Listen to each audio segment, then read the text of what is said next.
para o seminário. Gostaria de agradecer ao professor Roberto pela gentileza de estar aqui com a gente. Muito obrigado. O professor Roberto é pesquisador do SEDES, professor emérito da Universidade de Buenos Aires. Não emérito, não. Não? Honorário, se chama. Honorário, exato. Não é emérito. Uma falha da Universidade de Buenos Aires. E, bom, enfim, vou passar a palavra. É um título de velho. Honorário é um título como doutor. Muito bem. É diferente. Professor honorário não é emérito. Professor honorário da Universidade de Buenos Aires. Vou passar a palavra rapidamente aqui para o professor e depois a gente abre para questões, para a gente depois ter a palestra do professor Gerlinski. Obrigado, Roberto. Obrigado a vocês pelo convite. Estou feliz de estar aqui no Brasil. Passei já uma semana e meia em Rio, dando um curso na semana passada na Federal. E volto sábado para Buenos Aires. Temos uma reunião do projeto Spider com o professor Dinsky e Ana Célia Castro e outros professores. Amanhã. Agora, eu mandei 2 papers. Um foi por erro, mas se vocês querem ler, podem, que é o Comparative Analysis Financial Crisis, que é um paper que mandei por erro, porque já tinha mandado um antes que eu ia apresentar e eu tinha esquecido isso. E então mandei outro.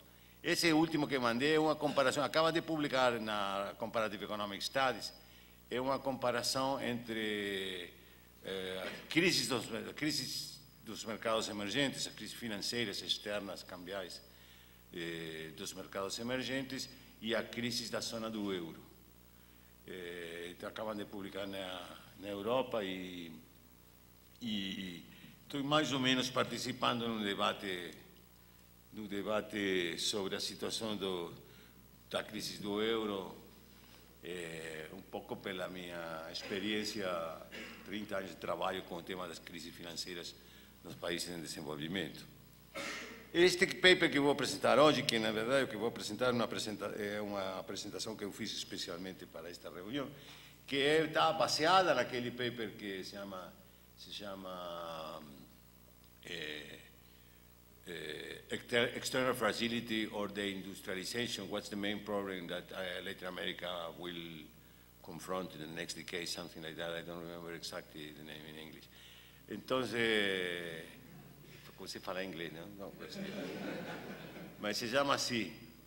E tem uns dados, é uma coisa que está baseada em dados. E esses são dados, já o paper foi publicado um tempo atrás, então eu que fiz uma atualização dos dados. Então vamos fazer isso, mais ou menos as conclusões se mantêm. Mas agora eu não sei qual vai ser o principal problema da região nos próximos 10 anos, porque tem a continuidade da crise europeia, tem uma situação ainda incerta na economia americana, tem a transição que vai fazer o mundo com o câmbio da política monetária americana, que já deu algumas instabilidades, e tem a desaceleração do China, que para a gente é mais importante, para a gente, quer dizer, para a sul da América Latina, porque esta história que passamos nesta década passada, é uma história de termos de troca extraordinariamente favoráveis, que vem do consumo de commodities por parte da China, da Índia e de outros países do leste da Ásia. Então, isto está por enquanto nada dramático está acontecendo e também os dados da região não são para nada dramáticos, como vou mostrar, mas pode ser que o que eu veia como uma coisa mais permanente, que era o atraso cambial, para alguns países, Brasil, Argentina, pelo menos, seja uma história do passado. Vamos ver, não? O Brasil está desvalorizando, a Argentina vai a caminho de uma crise cambial, e está desvalorizando rapidamente, mas tem controle de câmbio, então tem mercado paralelo, isso vai desvalorizar, vai para uma crise cambial porque tem um câmbio alto precisamente onde não precisa, que é no câmbio paralelo, enquanto o câmbio comercial está muito apreciado. Então, estamos no pior dos mundos, não, nesse sentido. Mas quero dizer, o Brasil está desvalorizando, chamou minha atenção que fez uma intervenção vendedora para impedir que subisse mais, não? 3 bi, acho uma intervenção importante, não? Foi ontem, não? Eu li aí. Hein? Comentário? Alguém falou? Não. Sim. 4 bi, perdão, obrigado, hein? Desculpa. Então, primeira questão. Tem uma mudança notável entre os primeiros 30 anos de globalização financeira e o que acontece a partir dos primeiros anos 2000. A primeira coisa notável é que desde depois de 2002, que foi a última crise dos mercados emergentes da época de globalização, os 30 primeiros anos de globalização, que foi a crise argentina e uruguaia, não aconteceram mais crises externas financeiras. A crises, vamos dizer, crises, não tenho uma boa definição de crise, nem vou tentar aqui, porque vale mais tempo, mas a típica crise do balanço, a típica crise da globalização financeira, aqueles eventos de crises nacionais, que na verdade o Brasil não teve nunca, completo. É uma crise de balanço de pagamento, simultânea uma crise financeira do sistema financeiro doméstico, simultânea uma crise cambial. Não? Crise cambial porque tem câmbio fixo, prefixado, ou fixo desde tempo atrás, ou prefixado. Em todos os casos, esse era o contexto cambial, o contexto do regime cambial. Em todos os casos tem crises financeiras que geralmente antecipam a crises de balanço de pagamentos. E depois tem crises de balanço de pagamento, quer dizer, crises que é uma impossibilidade da economia de ter a liquidez necessária para servir em tempo e forma a dívida privada ou pública externa, que em geral era denominada em moeda internacional. Essa combinação é a típica crise do balanço, da crise de um país inserido, que está inserto na globalização financeira com déficit, recebendo fluxo de capital, tentando dívida externa, e essa é a crise da Argentina, Chile, Uruguai, México, Peru, Venezuela, nos anos 80, nos começos dos 80. O Brasil não teve esse tipo de crise, o Brasil teve uma crise de dívida pública externa, de balanço de pagamento, mas não teve crise financeira naquele momento, nem crise cambial. Não? Depois, outras crises do mesmo tipo, com esses componentes, foi a seguinte, foi, bom, depois teve esse longo período da longa crise, porque na verdade essa crise durou 8 anos, não? Até o Plano Brady não foi resolvida, é como um pouco como a crise europeia agora, né? É uma crise que está se desenvolvendo, não está resolvida, a crise continua, estão tentando solucionar, mas não tem uma saída da situação, pode empeorar. O mesmo aconteceu na América Latina entre 82 e 90. Tem o Plano Brady, praticamente continua a renegociação das dívidas, não tem novo financiamento voluntário, etc. Próxima crise na história foi no Brasil, México em 95, Argentina, o efeito tequila, também foi uma crise com tutti i fiocchi, só que naquele caso o regime de conversibilidade sobreviveu à crise financeira e de dívida externa e cambial também, porque teve corrida contra o câmbio, mas não desvalorizou a Argentina. A seguinte foram as crises asiáticas, não? A primeira foi a de Tailândia, a Coreia, a Indonésia, Filipinas, seguida da crise cambial brasileira, em 98, a crise russa antes, teve um grande efeito. Essa crise asiática, seguida da crise russa, todas as crises vêm em grupo, sempre tem uma componente de contágio. A crise latino-americana nos começos dos 80, a crise asiática, a crise argentina e mexicana, 1995, e as crises asiáticas da Rússia, Argentina, Uruguai, a crise cambial brasileira, Turquia, um conjunto de crises que ao final dos anos 90, que tem uma causação mútua também, mas iniciada pelas crises asiáticas. Né? Todas seguem o mesmo padrão, tipo de câmbio fixo, com com endividamento externo importante, então tudo isso. Essa crise asiática é muito importante na história, particularmente na história da América do Sul. Foi o choque externo negativo mais importante que sofreu a região desde aquela de 82, não?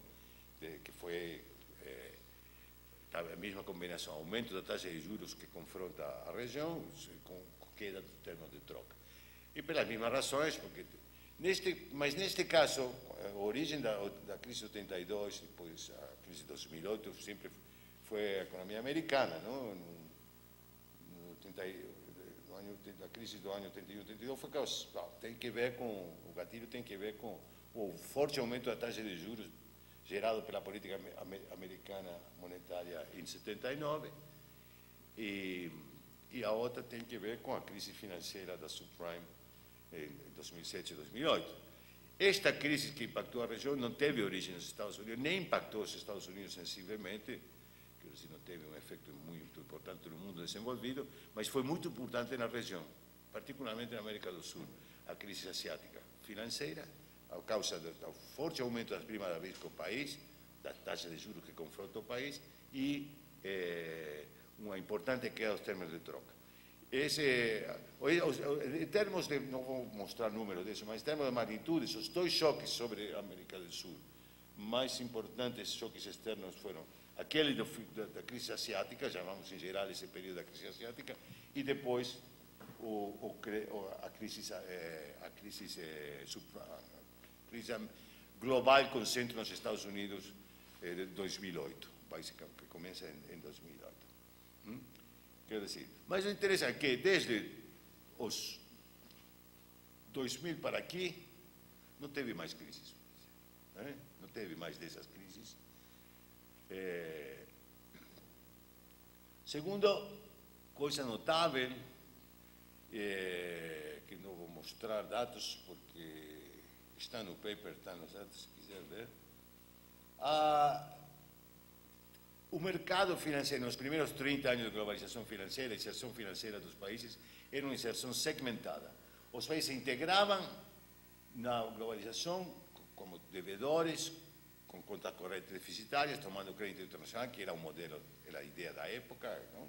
Poupança externa para ter investimento mais alto do que se não tivesse a poupança externa. Pode ter investimento mais alto sem sacrificar consumo. Bresser insiste muito que isso, Bresser pede sempre, não, isso é errado, na verdade o fluxo de capital financeiro incremento em geral, incremento de consumo, e é verdade. Então, mas, quer dizer, essa ainda uma inserção muito profunda como a que teve Chile, tendo passado a crise, Chile em 82, era um grande devedor, depois organizou melhor a economia. Chile, dentro da América Latina, é o país que melhor comportado durante a globalização financeira, no sentido que teve só uma crise. A Argentina cometeu o mesmo erro 3 vezes, o Chile só um, não? Então, que foi nos finais dos 70 até 82, mas depois aprendeu, não repetiu. Outros países repetimos, fizemos coisas parecidas nos 90, que se fizeram nos 70 e nos 80, com malos resultados, mas se voltaram a fazer. Ainda essas economias que têm melhor avaliação do risco por parte do mercado internacional sempre tiveram uma prima de risco significativamente mais alta que os papéis dos países desenvolvidos. Então, por exemplo,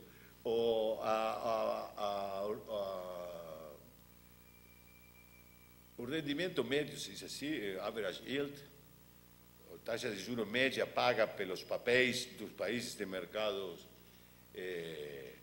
emergentes, que esse nome que dos 90, países subdesenvolvidos que se insertaram na globalização, a taxa de juros que eles estavam confrontando sempre foi mais alta, por exemplo, que a taxa de juros dos non-investment grade bons corporativos americanos. Sempre foi um papel pior para o médio, pior, e os investidores internacionais sempre foi uma atividade especializada, não?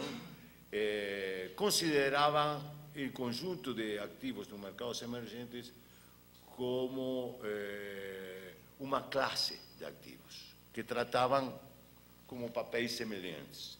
Por isso, por exemplo, que quando tem a crise devaluacionista em Tailândia, em julho de 97, imediatamente as primas de risco da região latino-americana subem, os preços dos bons caem. Quer dizer, a reação dos mercados internacionais naquela época era, se tiver um problema num país, eles vendiam não só aquele país, o papel daquele, mas papéis de países da mesma classe de ativos, que se tratava a classe, o qual, como em todo, em finanças, termina sendo a self-fulfilling prophecy, porque se eles consideram isso dessa maneira e liquidam, quando você olha para ver o que acontece, tem correlação entre as primas de risco da Argentina, Brasil, com Tailândia, Coreia, etc.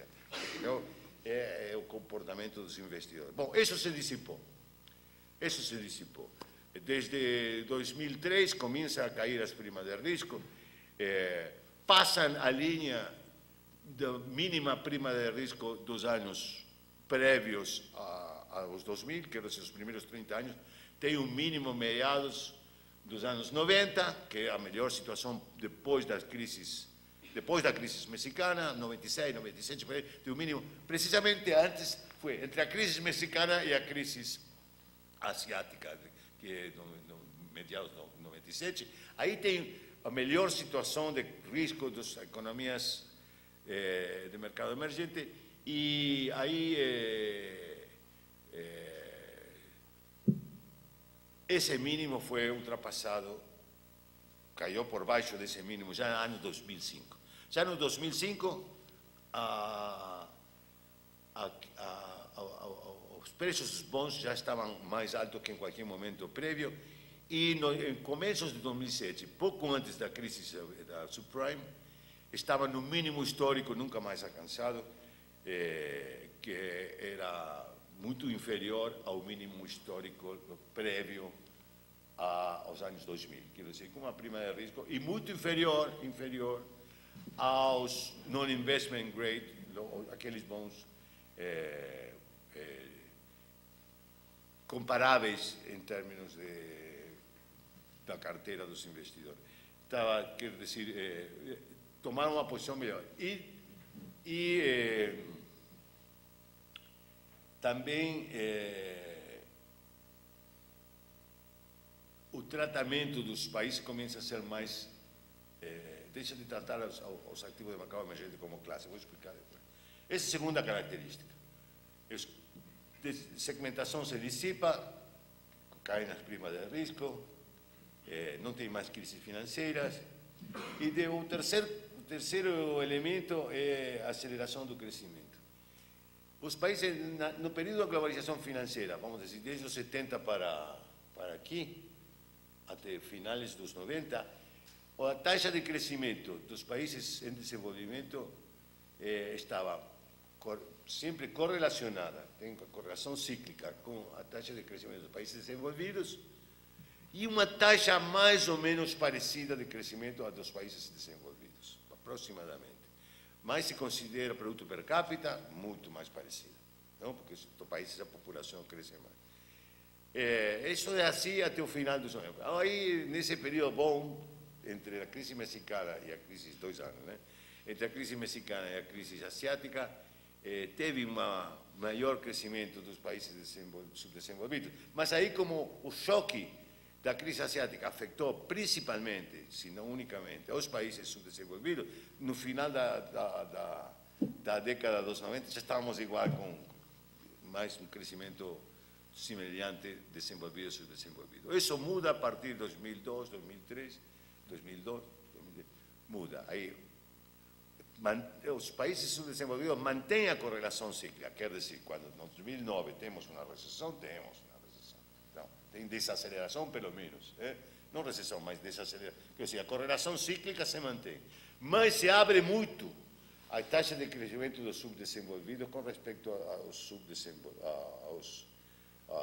subdesenvolvidos com respeito aos desenvolvidos.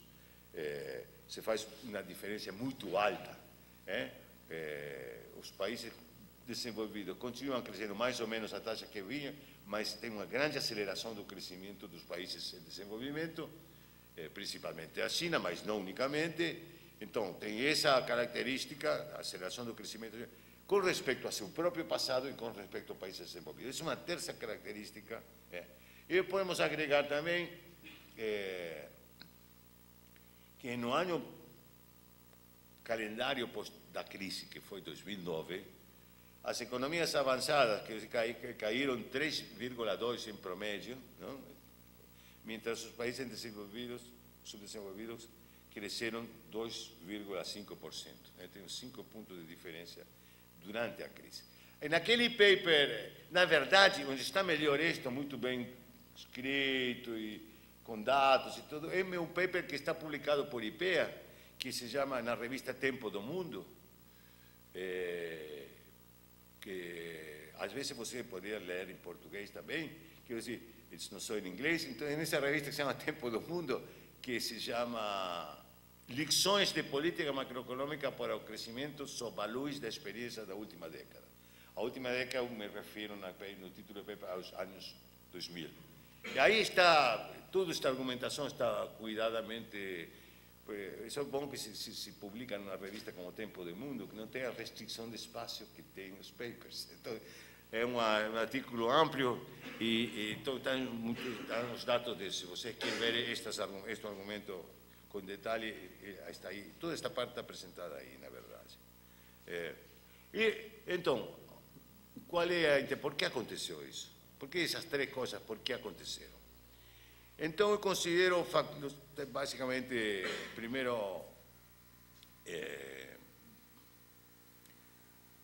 o primeiro tema que eu vou considerar é o seguinte: por que não tem mais crises? Uma pergunta meio estranha, não? Por que não tem mais? Por que não tem mais crises? Porque é difícil explicar uma coisa que não aconteceu, não? Mas como é uma coisa que não aconteceu, muito notável, porque a crise era uma característica permanente, presente aí na globalização financeira, das primeiras 3 décadas da globalização financeira, até o ponto que quando, por exemplo, Michel Camdessou, que era Managing Director do Fundo Monetário Internacional, comenta a crise mexicana, diz o seguinte: é a primeira crise do século XXI. Ele que queria dizer com isso? Primeiro, queria dizer que era a primeira, porque eles tinham esquecido a crise da dívida. Essa é a coisa latino-americana. Mas México era o exemplo do consenso de Washington. México fez tudo bem nos olhos do consenso de Washington. E tinha uma crise inesperada, como um relâmpago num dia soleado. Foi completamente inesperado para o mercado financeiro e para os organismos internacionais, particularmente para o Fundo Monetário, não? Então, é a primeira crise do século XXI que vai continuar tendo crises. Quer dizer, é a crise do futuro, é a crise de um país completamente. Então, que não tenha mais dessas crises, quando todo mundo esperava que esta é uma característica inerente do sistema financeiro internacional que se montou com a globalização, sem que se tenha resolvido nenhum dos problemas que tem esse sistema, que não tem nenhuma regulação, não tem sistema para tratar as quebras dos países, não tem nada, é um sistema completamente desregulado, um sistema internacional, não? Formado pelos bancos internacionais dos países e os bancos dos países em desenvolvimento.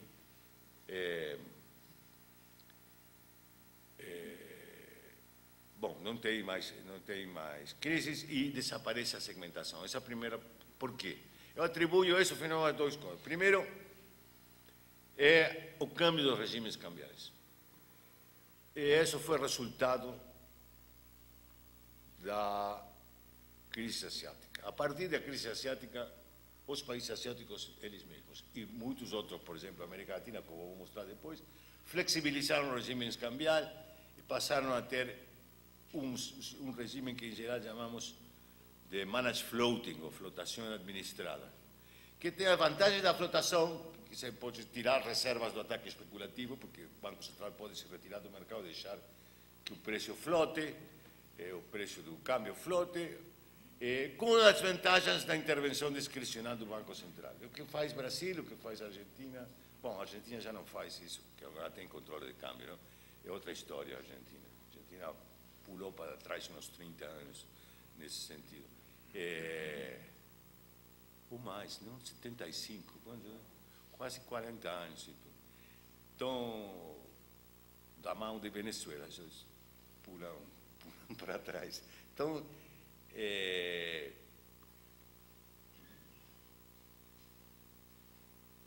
esse managed floating, como digo, tem as vantagens da flotação, porque o Banco Central e as vantagens da intervenção. Então, por exemplo, intervenção, como aconteceu nos começos dos 2000, intervenção compradora para evitar uma caída mais pronunciada dos tipos de câmbio, como aconteceu depois que os câmbios chegaram aos mais altos níveis reais a começo dos 2000. Então, a partir de aí, muitos países intervinham comprando nos mercados cambiais, fazendo grandes acumulações de reservas. Acho que os asiáticos fizeram, particularmente os coreanos, mais como medida preventiva, porque ter reservas no sentido de proteger-se frente a problemas de liquidez, porque eles ficaram muito queimados com os programas do fundo depois da crise, durante a crise de 98, é verdade. Então, tem uma explícita política de acumular reservas como uma forma de se prevenir da crise, tendo seu próprio Banco Central, que é, quero dizer, seu próprio prestamista de última instância, que é as próprias reservas. Aí você tem liquidez internacional, não tem que ir profundo, como para pedir para a Reserva Federal, verdade? Tem sua própria... Outros países fizemos mais, não tanto por razões de prevenção, mas dá o resultado do mesmo, mas para evitar quedas mais importantes do câmbio real, argumentando que, bom, só se interviene para evitar volatilidade, porque se respeita a tendência. Essa é uma das razões. O câmbio reduz muito, o câmbio administrado reduz muito o risco, e o câmbio administrado acompanhado de grande acumulador de reservas. O Brasil tem quase 375, 378 bi dólares de reservas, dá muita robustez à economia, não? Então é preventivo de crise. Segundo tema importante, que as economias de mercado emergente começaram a gerar superávit de conta corrente ou reduzir significativamente os déficits prévios, e com isso também acumular reservas internacionais. Olha, qual é a ideia da inserção da globalização? Era essa, poupança externa, né? Para aumentar a taxa de investimento. Poupança interna, como vocês sabem, é o déficit de conta corrente com signo mudado. Então, você está recebendo recursos do exterior na forma de empréstimos, que era essa a modalidade principal de fluxo de capital no período dos 70 para os 90, e, bom, essa era a forma normal de insertar-se na globalização financeira, e a forma promocionada, porque a razão era que você ia acelerar a taxa de crescimento, fazer mais catch-up. Aí, no ano 90, olha, aí temos dados. No ano 97, que foi o ano anterior à crise asiática, por isso botei aí, só 4 países tinham superávit de conta, países de mercado emergente tinham superávit de conta corrente, não? Malásia, seguro, China e mais 2. Em câmbio, o número de países com superávit de conta corrente já era 14 em 2001, 18 em 2004 e 14 em 2006. Depois continuou. O patrão, os dois patrões que falei até agora, o regime cambial e esta característica de superávit de conta corrente, o câmbio de déficit para superávit, permaneceram depois da crise global, não? Permaneceram, passaram a crise global e permaneceram como característica. O quociente entre o montante agregado do superávit e o valor absoluto dos déficits, montante agregado dos déficits, era assim, 0,35 no ano 97. Quer dizer que no ano 97 o superávit era só 1/3 do valor absoluto dos déficits. Agora, olha como muda isso. Já em 2001, a relação é 1,40, ou seja, o montante do superávit é maior que os déficits, é 3,93 em 2004 e 4,64 em 2006. Excluindo China, o quociente era praticamente 0,04 em 97, 1,13 em 2001, 2,73 em 2004 e 2,15 em 2006. Sem China, que é o maior, como vocês sabem, o principal superávit. Isto continuou depois. O que alguns chamam de desbalances globais, em realidade, que são isso quando é China e Estados Unidos, mas o superávit dos países nesse momento continua. Entre 2010 e 2012, os países em desenvolvimento têm um superávit anual médio de 405 mil milhões de dólares em espanhol, não? Vocês leem em espanhol, não? Não tem problema, não? Okay. É tarde para perguntar igual, porque já está em espanhol.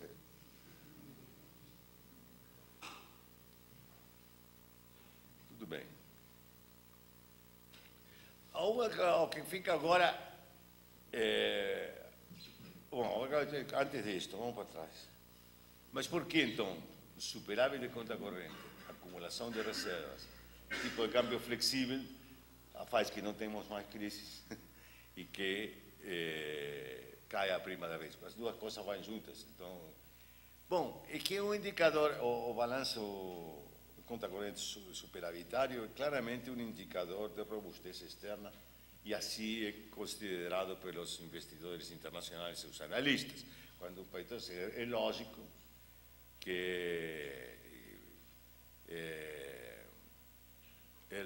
que os países que passaram de ter déficit a ter superávit a ter melhorado a percepção do risco de frente ao sistema internacional.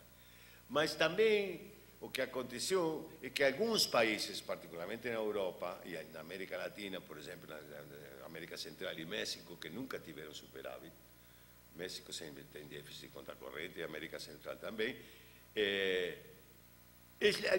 a apreciação do risco desses países também melhorou. Não é só... Tem uma modificação do conjunto. Essa modificação do superávit, de passar de déficit a superávit, deu que, por exemplo, se invertir, muda de signo. Inverte, se diz assim. Change. A direção do fluxo de capital. Dentre os primeiros 30 anos de globalização financeira, o capital ia de países desenvolvidos a países subdesenvolvidos. Nos anos 2000, a partir de finais dos 90, o fluxo de capital vai de países desenvolvidos a países, ou países subdesenvolvidos a países desenvolvidos. Isso que chama Lucas, alguns chamam a paradoxa de Lucas. A Lucas, a única coisa que fez é observar isso. Mas isso é o nome dele aí. Então, ninguém vai chamar a paradoxa de Frankl, porque não tem o prêmio Nobel, né? Mas é a paradoxa que não é paradoxa nenhuma.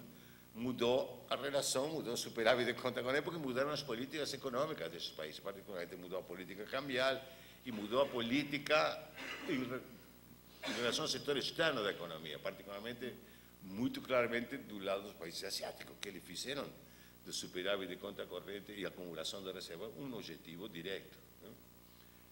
Por exemplo, quando a pressão dos mercados voltou a tender a apreciar os câmbios, no caso dos asiáticos, eles voltaram a se grudar com o PEC, não? A fixar com relação ao dólar, para evitar maior apreciação e suster o câmbio aí. Não? Então, isso faz... Pois, o regime cambial é obviamente que o país tem menos risco de crise externa, de liquidez, se tem reserva, quando mais reserva tem menos risco de ficar ilíquido frente a uma obrigação de dívida, não é certo? Então, é óbvio que isso faz superar a conta corrente, a acumulação de reserva faz o país muito mais robusto. Mas não só isso também, reduz o risco, o câmbio flexível reduz o risco como ontem, pelas coisas que, por exemplo, ontem fez Brasil. Se você tem uma desvalorização, o mercado desvaloriza, o Banco Central pode decidir até quando desvaloriza. Então, evitar, por exemplo, na desvalorização, não quero dizer que o Brasil tenha feito bem o que fez, quero dizer, então um exemplo de operação que você pode fazer. Então, tem tanta reserva que intervém vendendo para o mercado aí e evita uma coisa que sempre acontecia nas desvalorizações em um período prévio, que é overshooting, que quando o mercado começa a desvalorizar, gera bolhas cambiais, porque aí os investidores veem que o câmbio está subindo, gera a expectativa de continuar subindo, então compram, então confirmam a expectativa e gera o que se chama uma bolha cambial, como pode ser uma bolha no mercado acionário, né? Mas é uma bolha cambial. Aí, o overshooting sempre teve consequências negativas, porque você, bom, por óbvias razões, né? Agora, isso então, um mercado, tipo de câmbio managed floating, com reservas também dá intervenções estabilizadoras e, pelo tanto, reduz o risco. Reduz o risco. Então, essa combinação.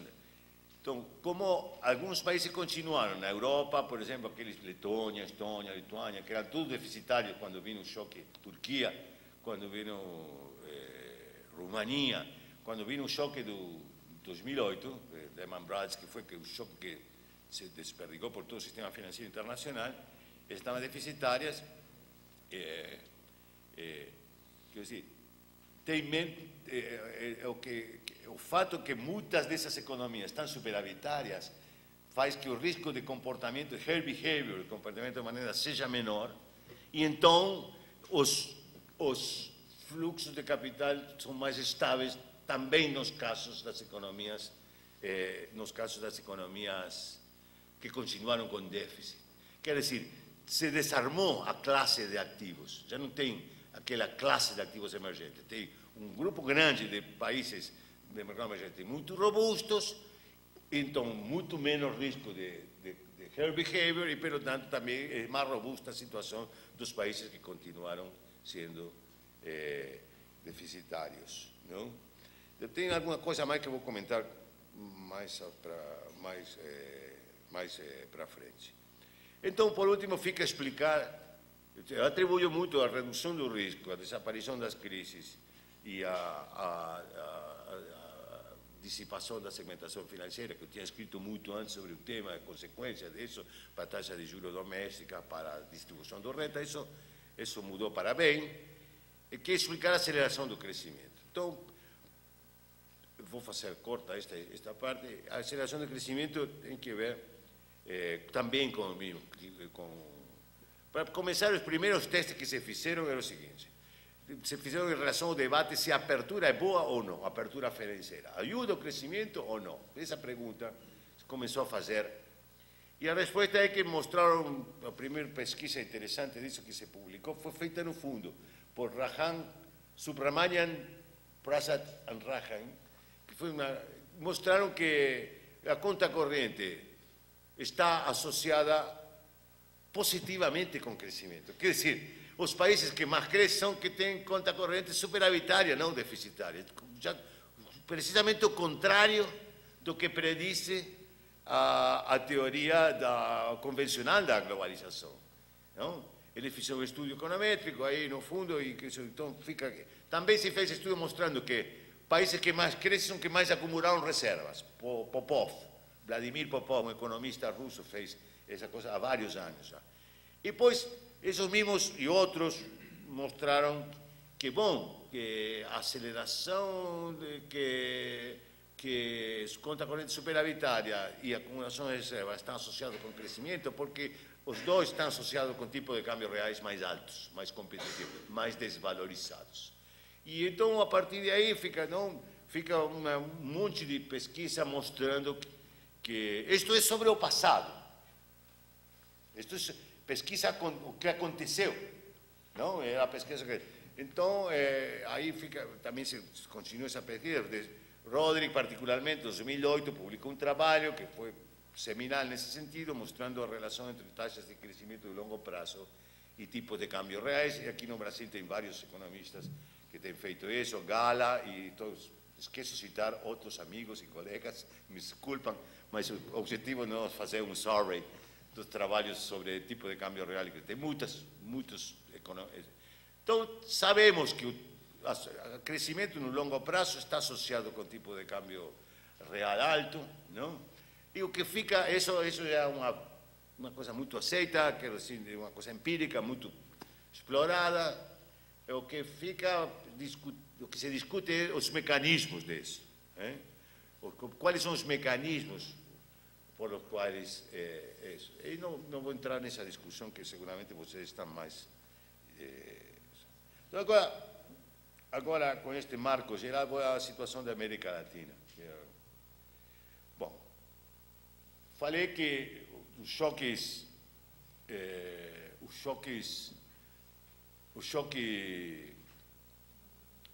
da crise asiática foi muito importante na região e levou a câmbios muito importantes no mundo, mas também na região da política macroeconômica.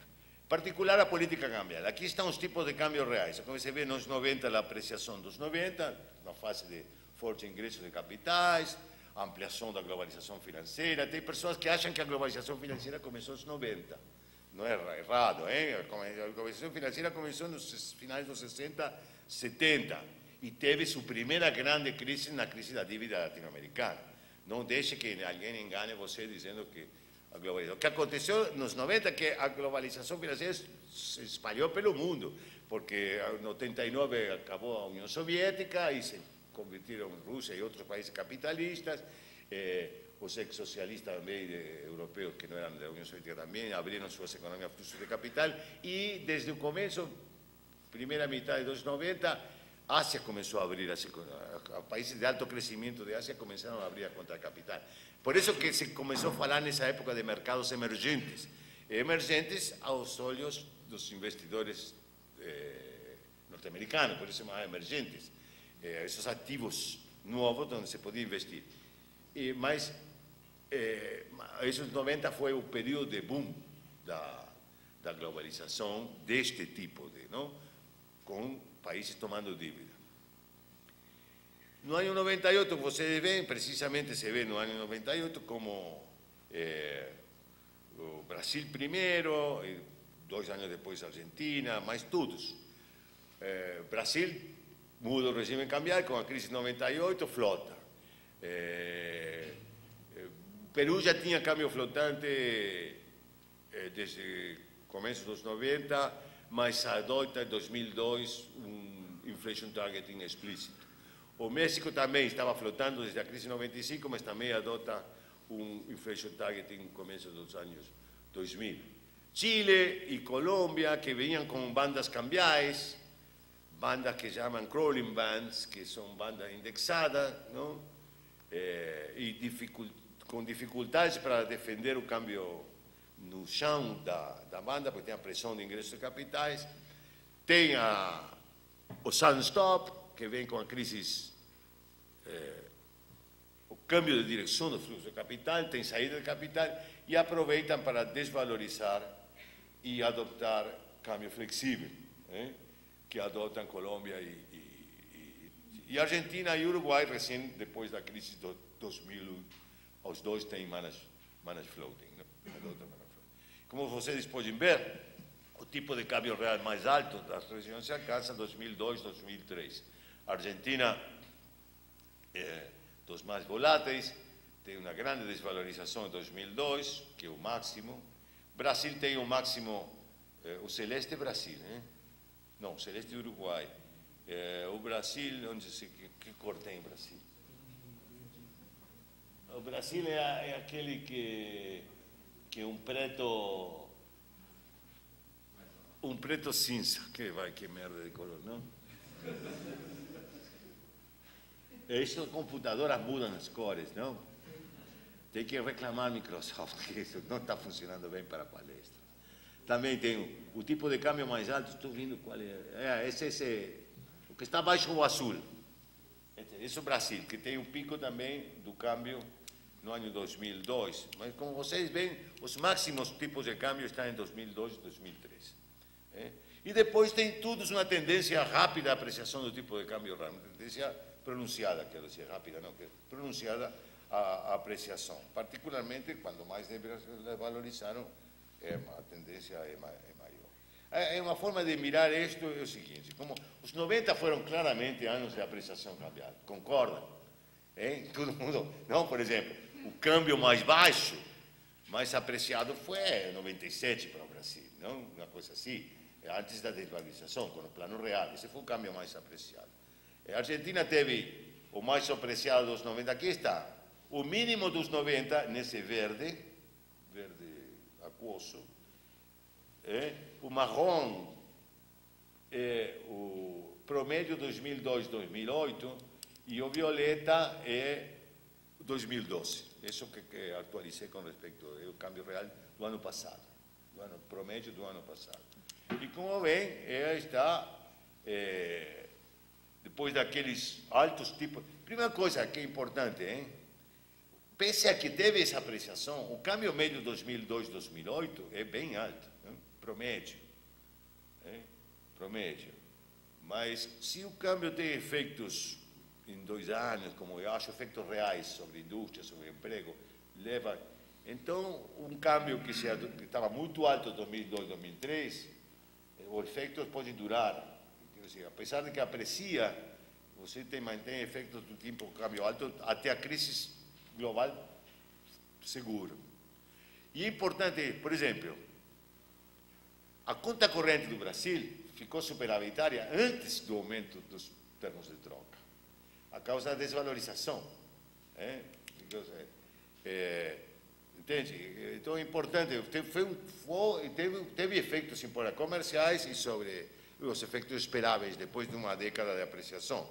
Então tem o câmbio de Argentina, como teve uma grande desvalorização. A Argentina ainda, no ano passado, este câmbio comercial, o câmbio comercial, estava ainda, o ano passado, um pouco acima do mínimo dos 90. Olha, o Brasil está igual, ano passado está igual, o câmbio real, com os Estados Unidos, bilateral.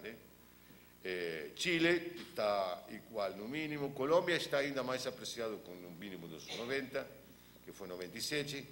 Colômbia e Chile não apreciaram tanto como o resto, vamos dizer a verdade, então tem menos volatilidade. Peru está por aí e o Uruguai também, ou seja, o mito do eterno retorno. Agora estamos aí apreciados mais ou menos como contra Estados Unidos. Então, o que acontece?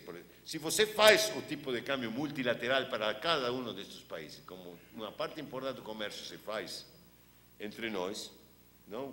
Entre Argentina e Brasil, entre Brasil e Peru, Bolívia e Argentina. Então, o multilateral, que não é o bilateral com os Estados Unidos, é muito menos apreciado agora, porque nossos partners comerciais apreciaram menos, apreciaram junto com a gente. Então, a Argentina não está tão apreciado o câmbio multilateral porque o Brasil está muito apreciado. Então, comparado com o preço que aí, como tem aí, por exemplo, o nosso mercado automotriz é um mercado protegido. Então, está protegido, está isolado. Mas se você faz um multilateral, como fizemos, por exemplo, aqui, vai encontrar que não está tão apreciado. Ou seja, sofrimos todos uma doença comum e, pelo tanto, não nos contagiamos mutuamente. Este tipo de câmbio da América, vê que é diferente a região do sul do resto da América Latina. Este é o sul, olha que tem um padrão comum, porque temos os mesmos choques, os mesmos positivos e negativos. Temos os choques financeiros e comerciais negativos nos anos 90 e depois temos os choques financeiros e comerciais positivos nos anos 2000, termos de troca e taxa de juros, né? E prima de risco país. O norte é diferente, mas também tem América Central e Norte. Por exemplo, América Central e Norte, quase toda a região, salvo Colômbia, por exemplo, teve superávit de conta corrente até 2008. Brasil, Argentina, Chile, Peru. Colômbia não, Colômbia teve déficit. Não? Mas, então, a região latino-americana tinha superávit. Não, tinha superávit América do Sul. México e América Central sempre tiveram déficit. Não? Sempre tiveram déficit. Ainda com um ingresso extraordinário que tem, extraordinário em comparação com o resto da região, pelo menos com Brasil, Argentina, não com Equador, que é o que mandam as famílias de imigrantes para seus familiares nos países de origem, o que se chama transferências unilaterais dos migrantes, que é muito importante em México, muito importante na América Central, mas muito, quero dizer, 5 pontos do PIB, não estou falando um pontinho do PIB, não? E nestes países pequenos é uma cifra muito importante, tem um rol macroeconômico. Então, quando foi a crise, eles tiveram um choque negativo importante a causa de que os trabalhadores desempregados mandam menos dinheiro para a família, não? Bom, aqui temos o custo laboral unitário contra Estados Unidos. O custo laboral unitário é o custo em dólar constante da economia, não é certo? Então, sube com salário e tipo de câmbio cai com produtividade, tá bom? Custo-salário, então, produto, produto per capita valuado a produção per capita valuado ao tipo de câmbio corrente, salário valuado ao tipo de câmbio corrente. Neste está exagerada a tendência, não? Porque neste cálculo que fizemos, descontamos o aumento de produtividade, sempre com isso, no ano 2000. Você vê o gráfico, não? As cores agora se vê. Então, vá que a região, a Argentina está por acima aqui neste gráfico, a Argentina está mais ou menos igualzinho que o fim da conversibilidade, Uruguai está igual, Peru está um pouco mais alto, Chile, Brasil e Colômbia têm custos laborais em dólares constantes, unitários muito mais altos que no passado. O Brasil está mais alto que no pico anterior, que foi meados dos 90 com o Plano Real. Agora, está exagerado por quê? Que está no paper, porque nós tomamos a produtividade de 4 partners internacionais e descontamos, calculamos a produtividade em relação com isto, que era China, Alemanha, Estados Unidos e o Brasil, incluído dentro da canastra, porque isso fará para todos. E isso equivale a supor, nós fizemos esse suposto, que os salários não tinham subido nesses países. Mas isso não é, na verdade, exagera. Então aqui eu tenho isso mesmo para a América Central, mas esta é a medida que fizemos agora, supondo o seguinte: esta medida do custo laboral unitário supõe que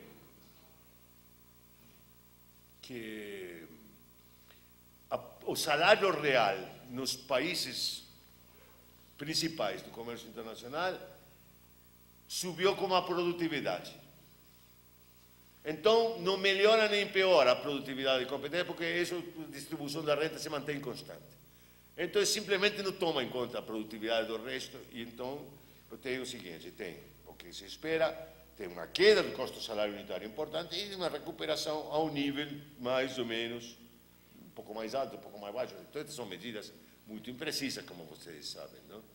Para fazer mais precisa, tem que, por exemplo, quando você analisa a situação europeia da crise, um elemento de análise importante é o custo-salário, compara custo-salário em euro comparado do Espanha, Grécia, Irlanda, Alemanha, que foi que subiu o custo-salário em comparação com a Alemanha. Mas aí tem o salário de cada um dos países, pode fazer mais detalhado.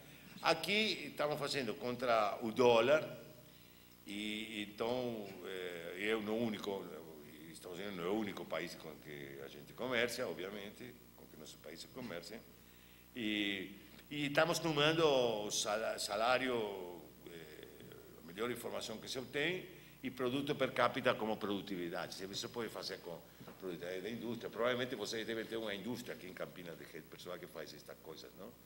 Deve ter vários, não? Teses com cara que fazem custo-salário, tem.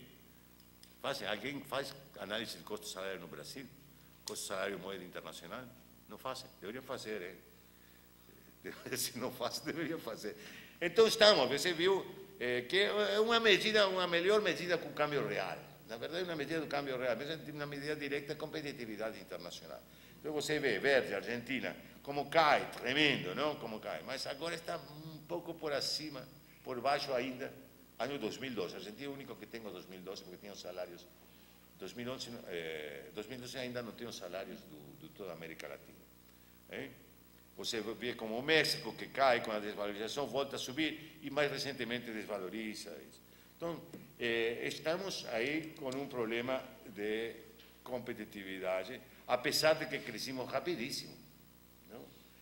para ver o efeito, por que os países perderam a competitividade, qual foi o fator de perda de competitividade de cada um dos países, fizemos esta aqui, América do Sul, e agregamos México, país grande. Não? No mesmo, no gráfico anterior aqui, vocês têm América do Sul e México. América Central é para quando contratam especialmente para estudar um país. Não tem muito incentivo a estudar Guatemala, não, coitado. Guatemala, os guatemaltecos aí.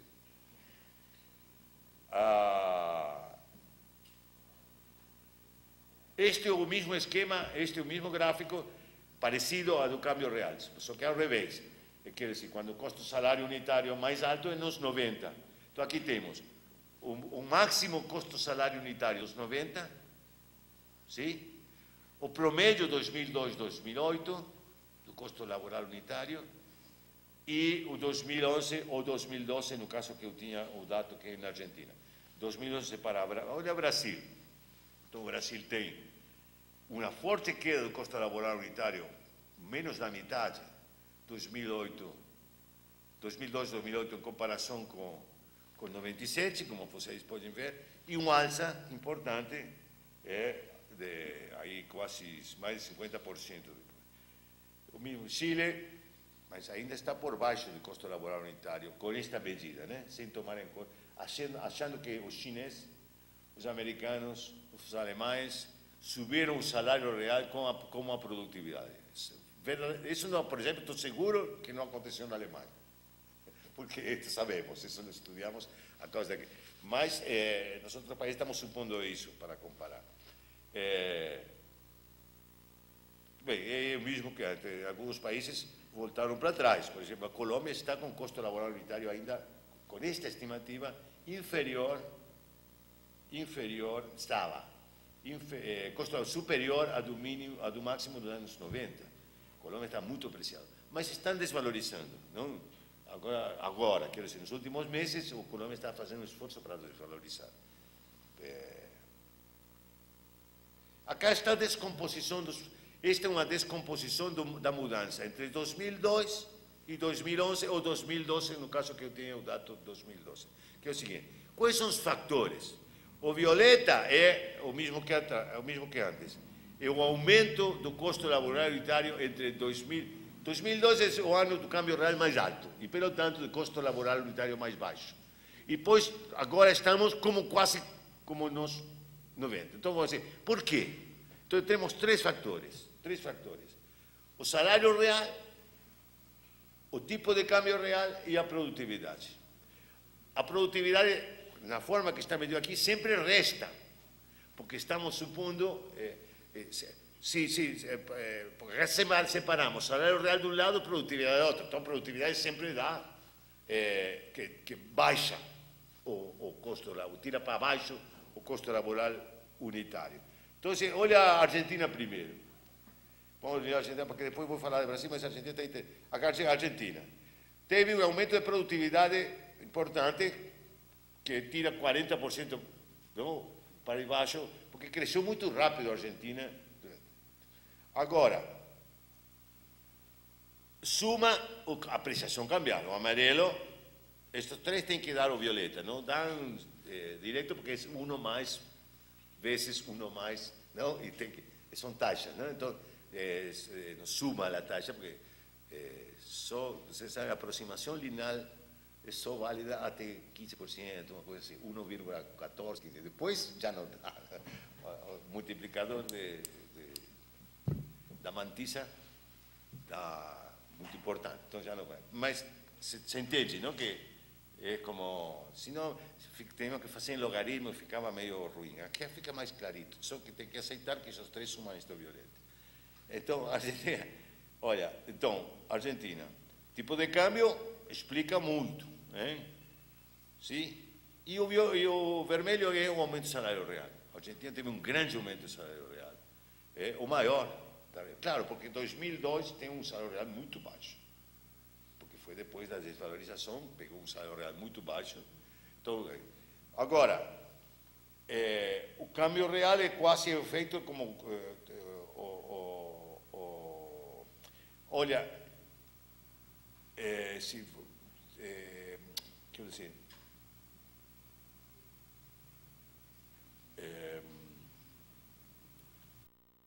ou 2011, aqui é 2010, tá bom? É assim, o que explica mais, o que explica é aqui a apreciação do câmbio real, mas o aumento do salário, que é, nesse caso, a diferença argentina é por queda do tipo de câmbio nominal, não basicamente por inflação. Essa é toda a diferença. Essa diferença entre Argentina e Brasil aqui não está refletida, mas a apreciação do tipo de câmbio real por inflação é bem diferente. Por exemplo, Brasil desvaloriza agora e o principal comentário da televisão era a aceleração inflacionária. Vai subir. Por exemplo, indústria sube em insumos, indústria de armar televisores, que eu acho que não é muita indústria, não é? Porque armar televisores fazemos nós também. E todo mundo compra televisor desarmado e arma, não? E isso se chama indústria de televisor. Mas, claro, isso vai subir o televisor. Quer dizer, a principal preocupação de ontem dos jornais era inflação, acelerar a inflação. Mas vocês partem de 6%. A gente tem até atraso cambial, mas parte para corrigir o atraso cambial de 25% da inflação. Se parece mais à velha história dos 80. Então, de que agora então, faz uma diferença. A apreciação é a mesma do câmbio real, mas quando você tem a apreciação com 25% de inflação, você tem um problema mais sério que quando tem coisa. Muito bem. Então vou continuar. Ficou claro esse, temos um problema. Agora, de competitividade. Podemos dizer assim. A diferença.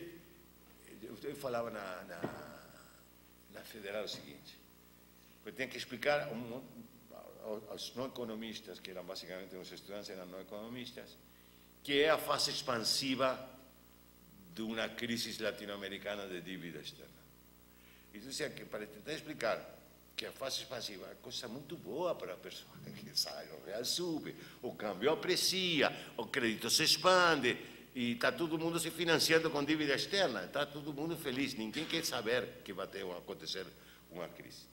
Então, eu dizia, para que vocês entenderem essa fase expansiva do ciclo, que leva a uma crise do tipo a crise dos países de mercado emergente, da crise financeira dos países de mercado emergente, tem que olhar o que aconteceu no Brasil nesses últimos 8 anos, 10 anos. Só que a diferença de antes, em lugar de dívida, comimos a renda extraordinária das commodities. Agora o Brasil mais ou menos tem equilíbrio comercial, não? Tem equilíbrio comercial.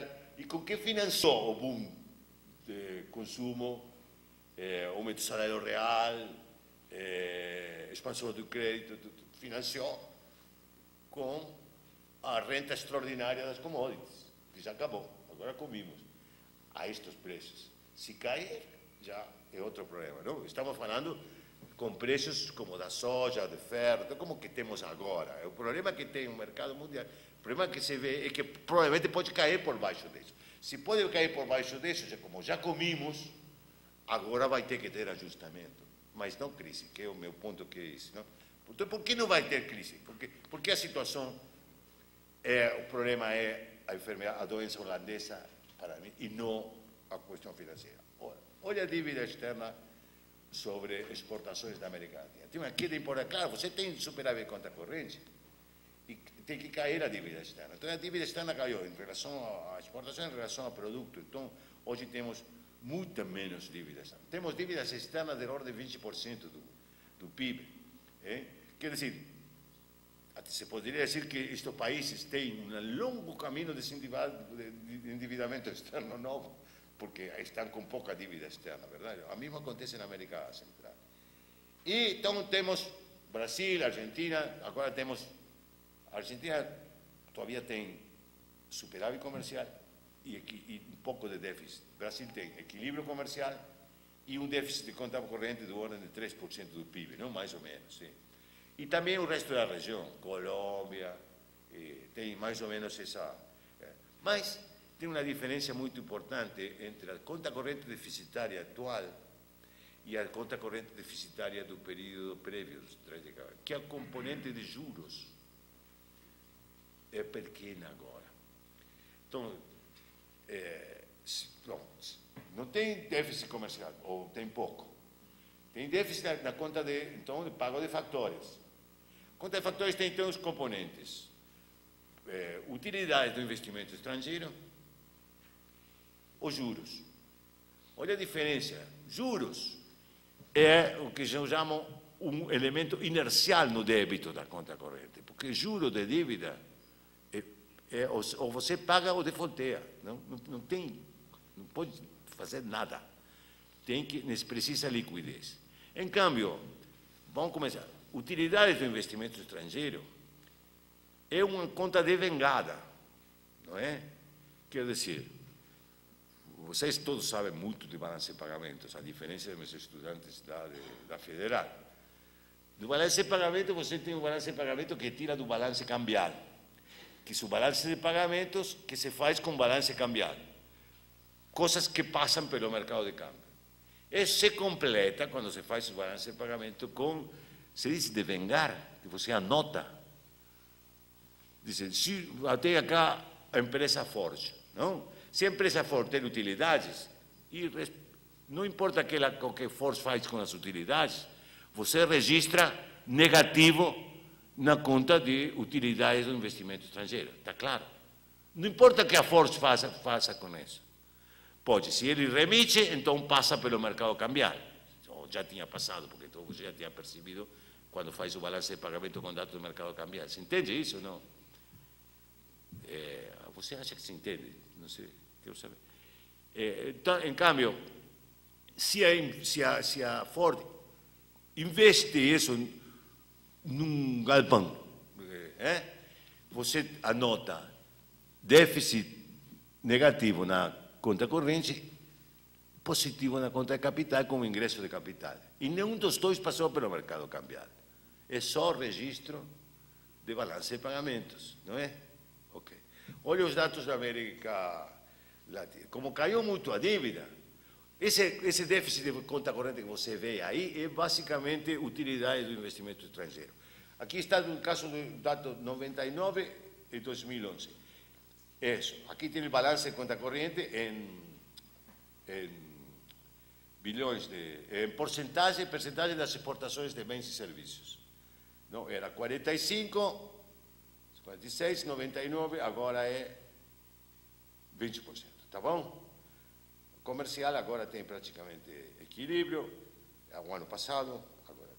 Balanço de transferências correntes, isso não se importa, para ver que importância tem isso, não faz o argumento. Isto é renta do investimento, a parte de débito. Não estou tomando a parte de crédito, porque isso não me importa. Quanto mais crédito, melhor. O problema de crise, o problema de liquidez é com o débito, não é? Está entendendo isto? Sim? Faz assim com a cabeça. Ok, obrigado. Então escuta, renta de investimento era 41% das exportações, o débito, do quais, isso é 100, 40% era juros e 60% era utilidades. Olha agora, primeiro é muito menos, né? Em comparação, porque tem menos déficit de conta corrente em comparação às exportações, subiram muito, o qual facilita do ponto de vista de liquidez, não? E agora, é 22%, do qual só 12% é juros e utilidades são 88%. Mas não é só Brasil. É a Colômbia, onde os juros passam, por exemplo, aqui, no caso de Chile, que já tinha pouca dívida no começo dos 90, no final dos 90, era 40% eram juros, agora são 3,2% da parte de renta de investimento. Era 82% juros na Colômbia, agora é 20%. Quer dizer, qual é a diferença? Os juros, se você tem um problema de liquidez, entra em crise. Em câmbio, se você tem, suponha, um super stop agora, porque, sei lá, Merkel perde as eleições contra o Partido Comunista Alemão. Então, que não existe. Então, mas, quero dizer, tem uma bagunça aí, uma crise financeira internacional, todo mundo acha que o euro dissolve e todo mundo sai para comprar bons do Tesouro Americano, não? Que é ou free, risk-free. Não? Então, suponha que tem isso aí. Como aconteceu um pouco, como aconteceu em 2009, né? Em 2008, né? Finais de 2008. Com juros, você não pode fazer nada, porque o juro você liquida lá em Nova York, que depositar no banco, tem nada, vai pelo banco automático, isso não é default. Agora, com utilidades da Ford, com utilidades da empresa estrangeira, você tem muitos instrumentos. Você pode dizer, olha, temos problema de liquidez, vamos suspender por um ano a remessa de utilidades. Não? E não precisa nem legislar, pode pedir. De fato, se fez no ano 2008, 2009. Quer dizer, as empresas, se você explica que tem problema de liquidez, quer evitar uma crise de balança de pagamento, não é igual. Você pode não pagar, quer dizer, não pagar, deixar de transferir, porque a utilidade está aí, só que está em reais. O problema é que eles não compram dólares quando tem problema de liquidez, entende? Então, é completamente diferente a situação de um déficit de conta corrente feito por profit de dívida, de uma conta corrente de dívida. Isto é muito mais robusto, quer dizer. Aliás, pode ser que nem sequer tem problema de liquidez aí, porque normalmente as utilidades, se o país está crescendo, quer ser reinvestida, porque ele quer manter market share. Então, na verdade, você é praticamente um mecanismo semi-automático de financiamento desse déficit, que, na verdade, não é déficit no sentido de juros. Você entende o ponto? E isso tem mudado muito na região. Então, eu acho que o risco de crise financeira é baixo. Apesar disso, o Fundo Monetário está preocupado por isso. E tudo bem, porque isso favorece que eles agora estão com a atitude de permitir, de aceitar controles de capital, regulação do fluxo de capital, estão preocupados pela rápida expansão do crédito, porque pode ameaçar uma crise financeira. O fundo não previu a crise norte-americana, porque eles estavam esperando um outro tipo de crise. Eles estavam esperando nos Estados Unidos uma crise de mercado emergente. Como eles estavam muito olhando os desbalances globais, o déficit de conta corrente dos Estados Unidos, eles achavam que ia ter uma corrida contra o dólar e os bons americanos, privado e público, que ia fazer subir a taxa de juros de longo prazo, porque vai cair os preços dos bons, todo mundo querendo sair do dólar, e que ia desvalorizar o dólar muito, e que isso ia levar a taxa de juros, a Reserva Federal a subir a taxa de juros e gerar uma recessão mundial, etc. E erraram mais por 100 quilômetros, porque aconteceu precisamente o contrário. Quando vinha a crise financeira, o capital foi para os bons do Tesouro, baixou a taxa de juros dos Estados Unidos, subiu os preços dos bons. É curioso que o capital se refugiou nos bons do Tesouro do país que era o centro da crise financeira. Mas aí os americanos, ou todo mundo tem claro que a Reserva Federal paga a conta. O governo americano não vai fazer default de dívida se tiver, enquanto tiver e tem a Reserva Federal, não é? Como last resort lender, não como prestamista de última instância. Mas aí ficaram queimados. Então agora eles veem crise em todos os lados. E então, você pode ler o informe, muito atrativo o informe isso não contou eu, isso está escrito por o mesmo fundo, na oficina de avaliação independente do fundo, que fez uma avaliação de por que o fundo não pegou nada da crise financeira nos Estados Unidos, com reportagens, funcionários e tudo, vale a pena ler. Então, quero dizer, bom, tudo bem. Agora, o debate com o fundo é em torno da política cambial, porque quando eu digo, eu estou preocupado mais pela doença holandesa que pela fragilidade financeira externa, estou dizendo, tem que dar a mesma hierarquia à discussão do nível de tipo de câmbio e orientar os países, ajudar, ou pelo menos não conflituar, sobre como intervir no mercado cambial. Tem uma coisa errada no mercado cambial. Intervenção que procura defender câmbio tem que agir sobre as expectativas do mercado. Não? Porque você tem que convencer o mercado o que você quer fazer, que o Banco Central o que você quer fazer, para que o mercado entenda e então como o mercado tenta ganhar dinheiro, se ele acha que você tem 370 bi de reservas e pode fazer o que você diz que quer no mercado, ele vai seguir você, porque quer ganhar dinheiro. Está entendendo?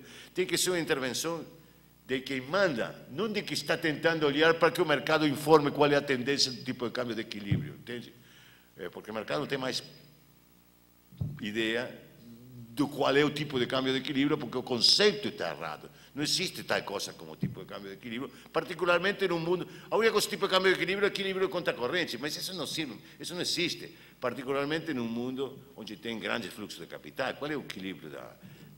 Isso não tem sentido. Eles se passam criticando a China porque diz que tem um câmbio desalinhado, então, mas o câmbio é um sistema mundial de câmbios. Se tem algum errado como a China, tudo o resto também.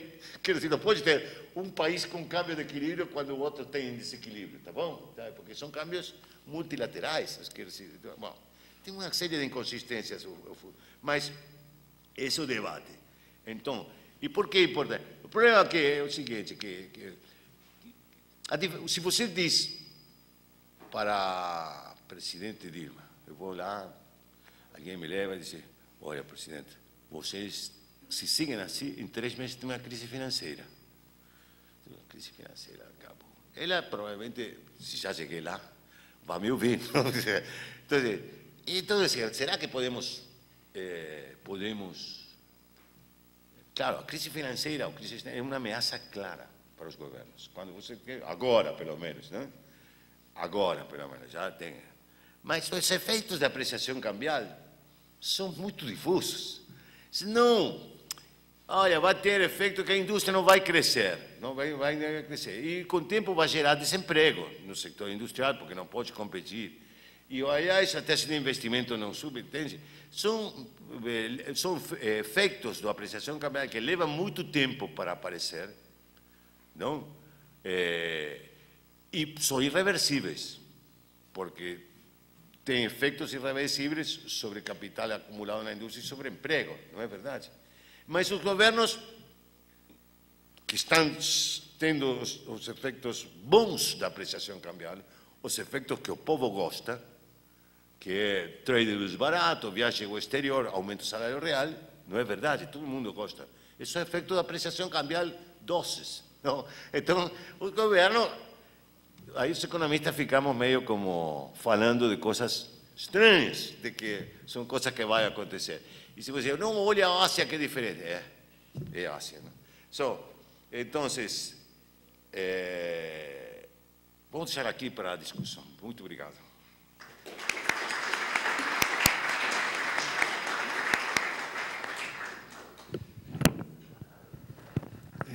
Obrigado, professor. Eu vou abrir para uma rodada rápida de questões, porque temos ainda a apresentação do professor Gary. Eu só vou pedir para quem tiver questões para se dirigir aqui ao microfone, porque está sendo gravado.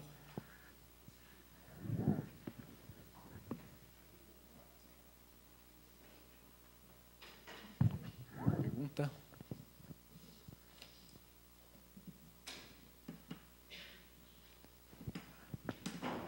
Alexandre.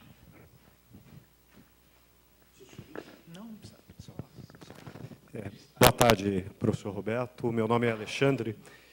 A minha dúvida, ou na verdade, minha questão, diz mais respeito ao México. Né? No começo do ano, houve algumas mudanças em termos de reforma trabalhista, algumas indicações de alteração no padrão mexicano, e, pelos teus dados, os juros, no ponto do balanço de pagamentos, ainda é algo importante no caso mexicano, né? Diferente dos outros países. Exato. Então, queria saber um pouco de sua opinião sobre o México nessa conjuntura e até pela mudança de política monetária, ou pelo menos de sinalização de política monetária pelos Estados Unidos e o impacto disso sobre o México.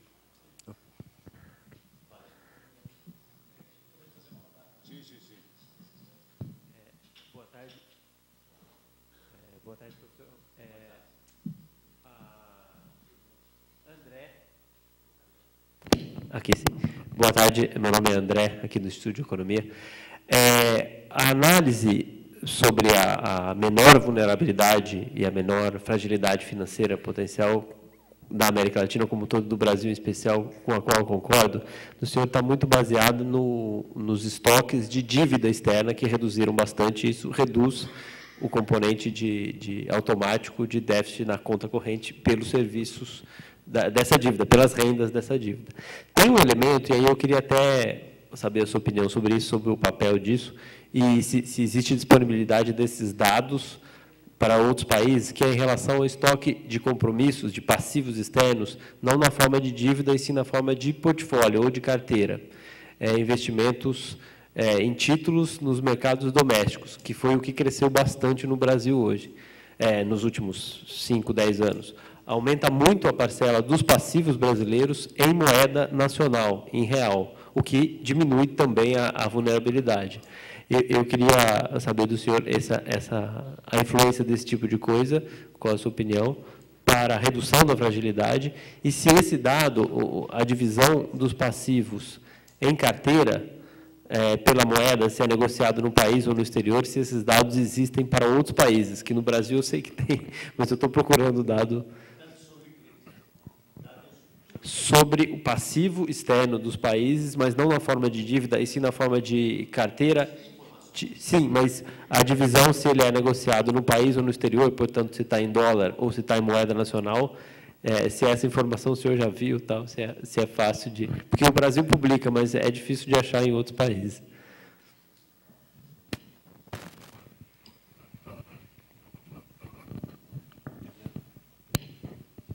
Juliano, aqui do Instituto. Aquele gráfico com a decomposição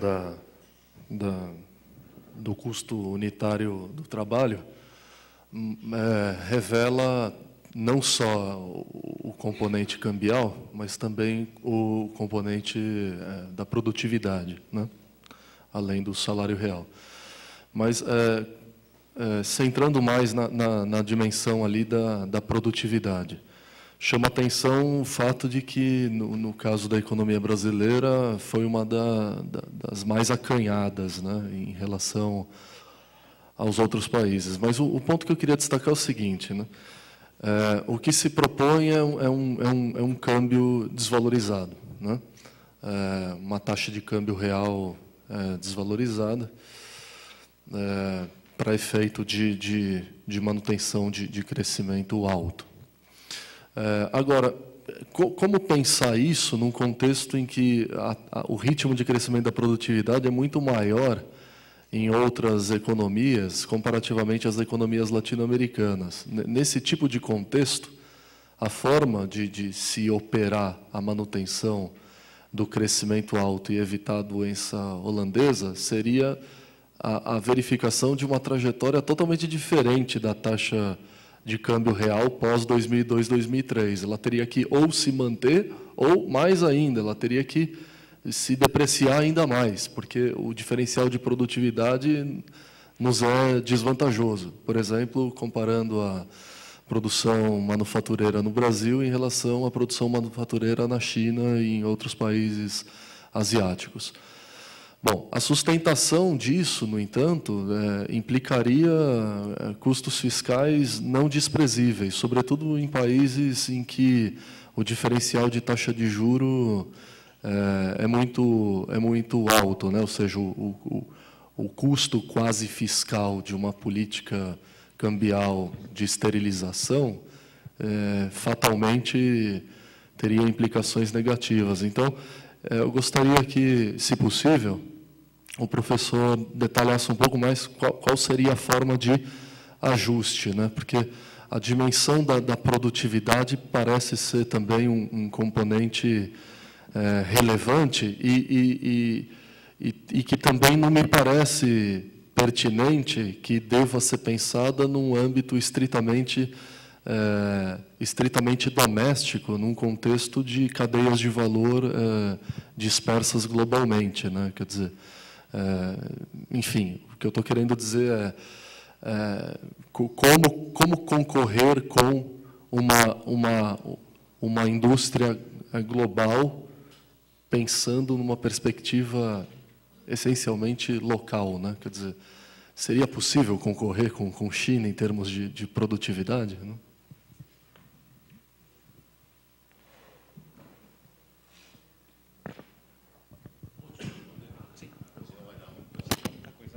Sobre este último ponto, que me parece que vai mais o conteúdo da... Olha, o que isto não é comparação de produtividades absoluta, como fica claro, é a evolução da produtividade, da evolução do custo laboral relativo, o que importa, né? Verdade? Eu, por exemplo, o que aconteceu na Europa, por exemplo, não é que os tradables têm um solo preço, não? No mercado. Então, acontece o seguinte, sobre uma situação que tinha no ano 99, 2000, quando começa o euro, o salário na Espanha cresceu mais que a produtividade espanhola, sim. Enquanto a Alemanha ficou quieta, vamos dizer assim. A Alemanha, na verdade, caiu um pouco o custo do salário, porque os alemães são muito previsores e eles se prepararam para o euro, como não se preparou o resto da Europa, porque eles sempre se preparam para competir externamente. Eles vão fazendo isso desde os anos 50. Essa foi a lógica da política de Erhard nos anos 50. Eles sempre estão olhando para a competência internacional das suas indústrias. Então, quando entraram no euro, eles fizeram uma política explícita de ganhar competitividade no euro, sem perceber que ia se gerar uma bolha financeira na Espanha, na Grécia, na Irlanda, e que isso ia fazer que os salários subissem em euro. Então, entende? Não importava, não é tanto... Obviamente, os espanhóis não fazem Mercedes-Benz, não? E se eles tentaram fazer, seria muito mais caro que na Alemanha, provavelmente, não? Então, mas eles estavam em certas condições de comércio. Aí eles perderam competitividade frente da Alemanha a causa de entraram na fase expansiva da prévia à crise, que é com valorização salarial, etc. Agora, falado isto, o que importa é, do ponto de vista de ganhar competitividade, é que o salário não é tanto aumento de produtividade, mas aumento de produtividade que não seja compensado por aumento salarial. É isso.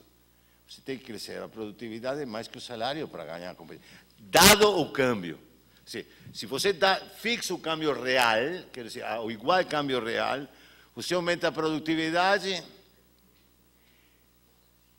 se o salário real pode subir, mas se você sobe o salário real menos que a produtividade, ganha competitividade internacional. Sim? Se, do ponto de vista, a igual câmbio real, salário e produtividade crescem ao mesmo ritmo, você não ganha competitividade. Mantém a situação igual. Que se são os ganhos de produtividade. Então,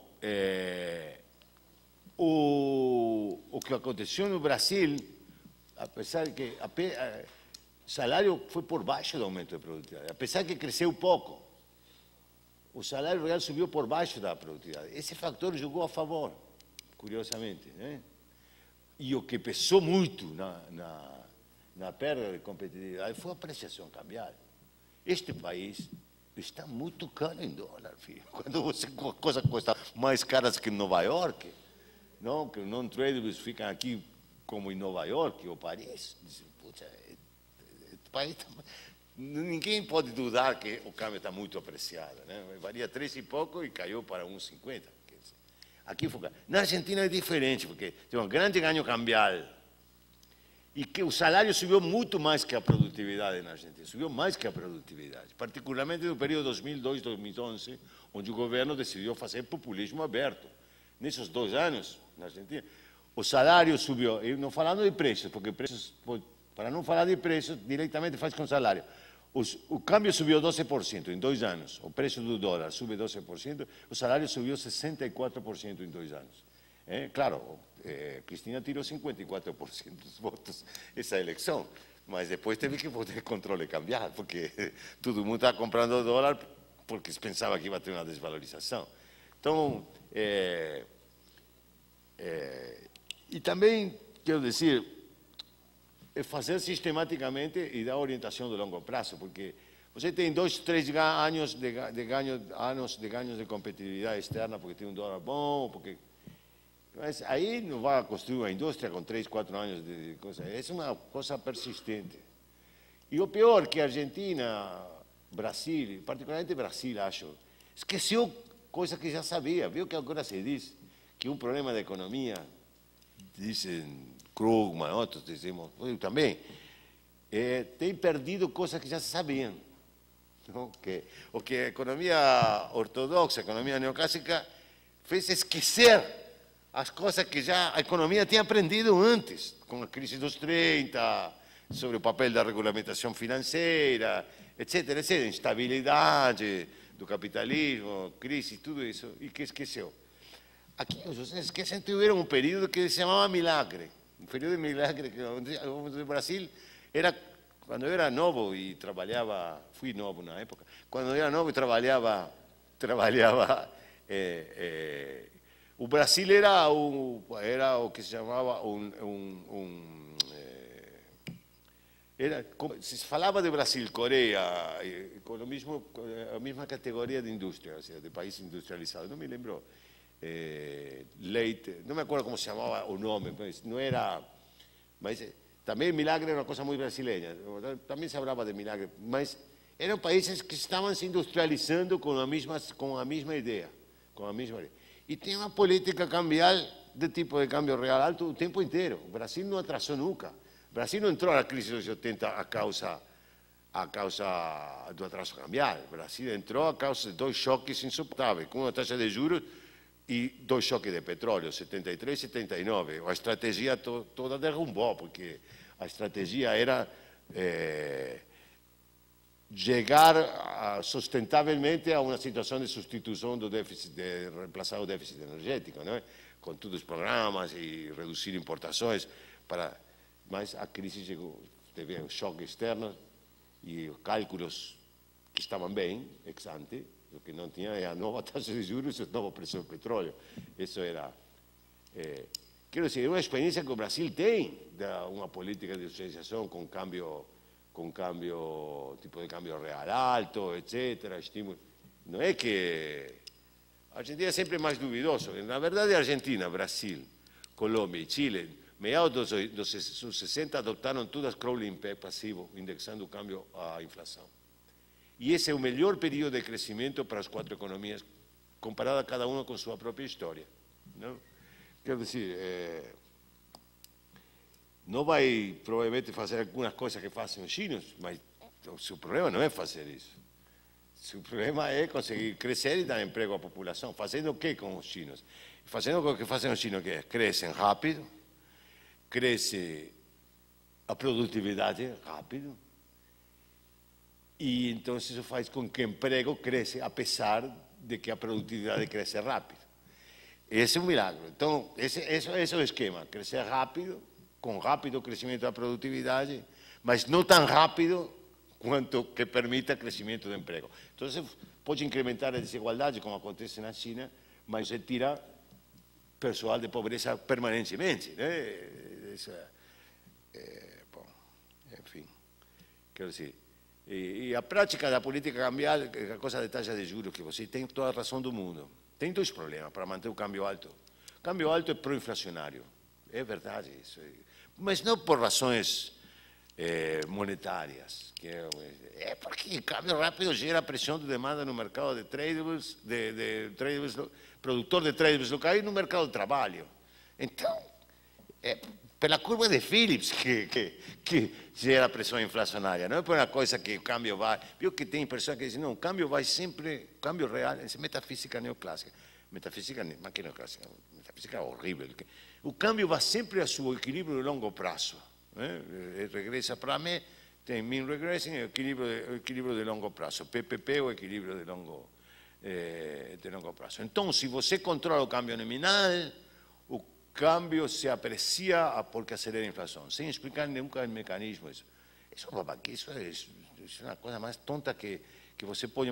Mas o câmbio alto gera pressão de demanda no mercado de trade, gera proteção para a indústria, tem margem para os oligopólios subir preço, porque tem essa... E tem que ser controlado. Então, que instrumento fica? Se você quer manter o câmbio real constante, ou estável, que não tem que ser constante, flotante, mas estável, como tendência, tem que flotar no curto prazo para desalentar muito a especulação de curto prazo.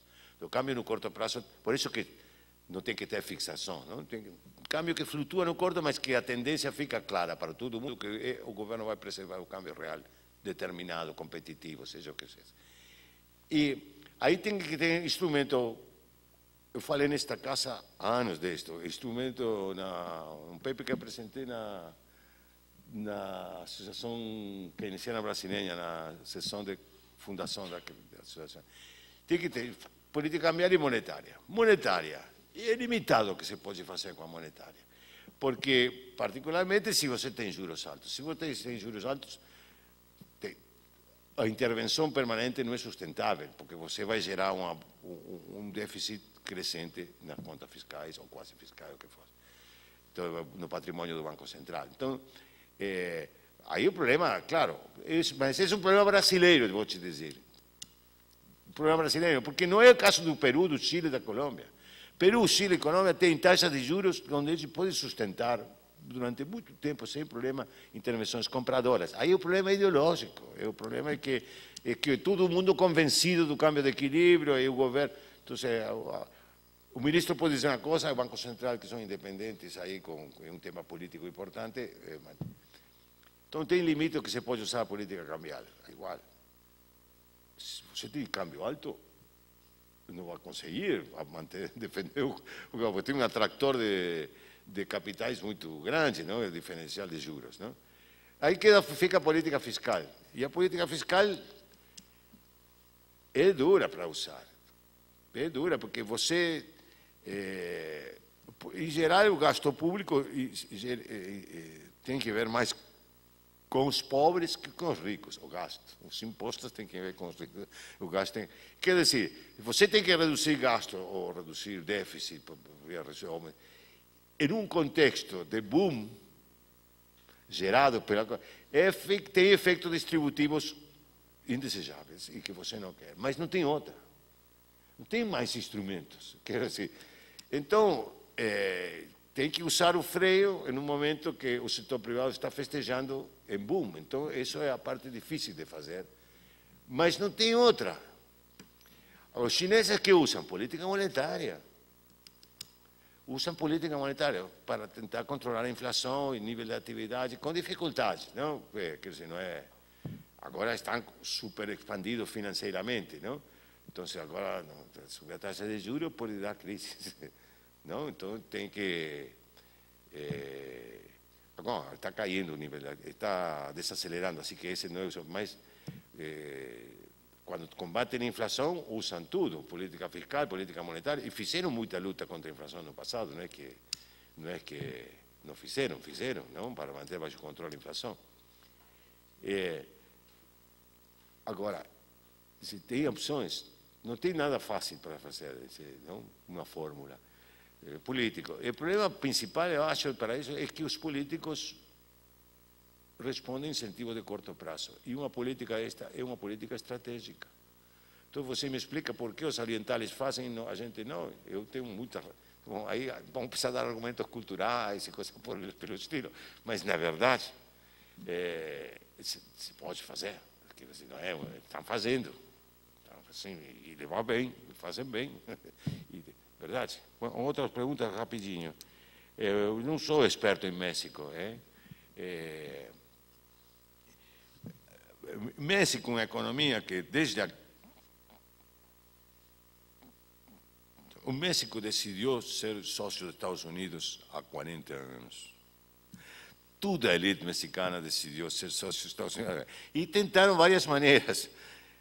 Teve a crise da dívida, saiu. México sempre foi o principal cliente dos Estados Unidos na região todo o tempo, seja para o Plano Brady, quem fez a primeira negociação da dívida pós-crise? México. Bom, aí, com México se inventou o mecanismo de tripartito de reestruturação com fundo bancos e país. Que não deu. Aí México teve a desgraça, como Argentina e Brasil, não conseguiu estabilizar em todos os 90, em todos os 80. A década perdida é a década perdida para México, Brasil e Argentina, que são os principais países da região. México assina o primeiro plano Brady, na hora que está lançando um programa de estabilização, que é o programa que levou à crise de 94. Então, no 94, quando o México tem a crise no final do ano, México está assinando o NAFTA, o Acordo de Livre Comércio do Norte, com Canadá e Estados Unidos. Não? E isso consolida. Então, o México, claramente, a economia mexicana, se você olha os dados, aí trouxe um paper tem um paper que... também está publicado, acho, na revista essa da IPEA. Estão publicando. Estava em inglês originalmente, mas eles publicaram. Sobre a macroeconomia latino-americana das 2 décadas, 90 e 2000, mas com econometria, emprego e essas coisas. Estão nos países como painel, como dados de painel, então fizemos aí um estudo. Então, o México, claramente, o norte, de Panamá para o norte, fica dependendo, vai com o ciclo americano direto. Isso, então, agora, México está dependendo do que acontece com a economia americana. Se a economia americana recuperar, México vai recuperar devagar. As condições de competitividade mexicana quedaram mais ou menos fixas desde finais dos 90, e agora desvalorizou um pouco há 2 anos, mas, quero dizer, depende muito da economia norte-americana, essencialmente. Hoje a América Latina se separou bem claramente em 2, os que dependemos da China, Índia e o mercado, como mercados de quais somos muito sensíveis e importamos de muito lado, e do Panamá para o norte, que é tudo ligado diretamente à economia norte-americana. É interessante, isso vem na econometria, você pode ver como os choques da economia americana atingem diretamente estas economias. Não? E a outra coisa que me perguntou sobre, bom, essa volatilidade, esses que você, é volatilidade do fluxo de capital, tem informação sobre isso. Eu não olho particularmente para esses dados, porque a melhor medida de fluxo de capital é o déficit de conta corrente, porque é a medida correta. A única coisa que muda a posição de ativos externos da economia é o resultado da conta corrente. O resto é troca-troca. Quero dizer, se você tem ingresso de capital e que compra equity, ações, não? Se compra a um brasileiro, o brasileiro fica com ativo externo, é verdade? Então não tem movimento neto. Se compra, vende o dólar ao Banco Central e o Banco Central vende o dólar ao Banco Central e com os reais compra equity, aí tem um ingresso de capital, porque nós consideramos acumulação de reservas de uma maneira diferente. Não? Então, esses são ingressos de capital que têm como contraparte a acumulação de reservas, quero dizer. E se tem isso, então tem as reservas acumuladas para intervir na hora da volatilidade disso. Está claro o que estou dizendo? Sim, não? Então fica aí.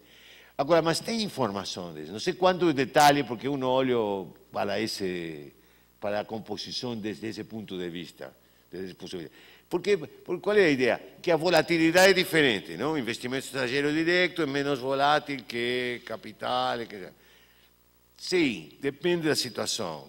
Normalmente tem capital que entra e sai. Carry trade não compra equity, porque equity tem problema de preço, não? Quando a carry trade vai direto como investimento financeiro a juro, então aí você faz o negócio na hora que fecha.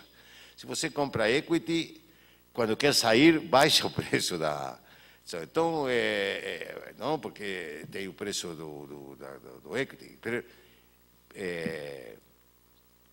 Se tiver um choque negativo muito importante, tudo fica líquido, E você pode ter uma saída de capitais enorme, porque depende da natureza do choque, não tanto do tipo de papel onde onde o investidor está investindo, me entende?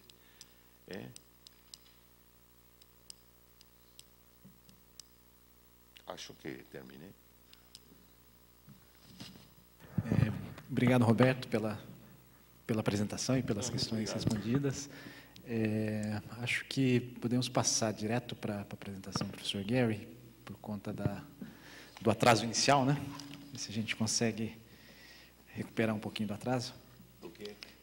Não, estou convidando o professor Gary, Gary, por favor.